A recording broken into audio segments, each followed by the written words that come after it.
Olympia nix Mikos. You must get married. Do you hear me? My cousin-in-law Penny Lakaios mocked in an exaggerated Greek accent as she cocked a hand on her hip and tossed her high ponytail of long black hair to the side. No, I'd rather become a nun and move into a convent.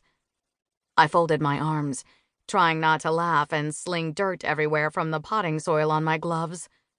I was covered in all kinds of plant life, tinged with sweat from the balmy 90-degree heat in the botanical gardens of the Ida Hotel and Casino in Las Vegas, and I couldn't imagine being anywhere else. It is your duty to fulfill the contract. Our family is depending on that money. Penny pursed her lips and picked up a hybrid tulip to transfer into its new home, making a pretty good impression of the disappointed scowl my Aunt Teresa gave me every time she looked in my direction. I didn't make the contract. I don't have to do anything. Penny harumphed and tossed her hair, slinging a giant wad of dirt above us and making it so hard for me to keep a snort inside.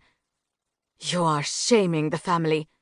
First, you moved to Las Vegas to live with those Lakaios heathens who gamble and drink all day. And now this. That Penny Lakaios is a bad influence. A good Greek girl wouldn't spend her days making liquor. What was your father thinking? Neither of us could keep a straight face anymore, and we both fell on our butts laughing hysterically. The tourists, observing us from the observation side of the gardens, probably thought we were complete morons. Thankfully, it was right before the back rooms closed for viewing, and only a few people were milling about at this time of the early evening. What was that? I asked myself as I gripped the back of my neck and made my way into the main thoroughfare through Ida's casino. I'd known better than to let my curiosity get the best of me, but my need to see the Mikos Hellion in her natural element had gotten the best of me, and instead of checking into my suite, I detoured to the Ida Botanical Gardens. What I hadn't expected was my body's visceral reaction to the innocent-appearing woman with dirt covering her face and big dark eyes that drew a man in with a simple glance, or the natural cover model beauty she possessed with the barest of makeup on her skin. For nearly 20 minutes, I observed her as she laughed and chatted with Persephone Lakaios, completely relaxed and without an ounce of pretension.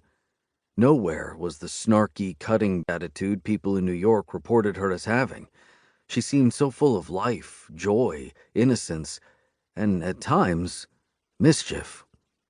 She'd completely captivated me, making it impossible to take my gaze away from her.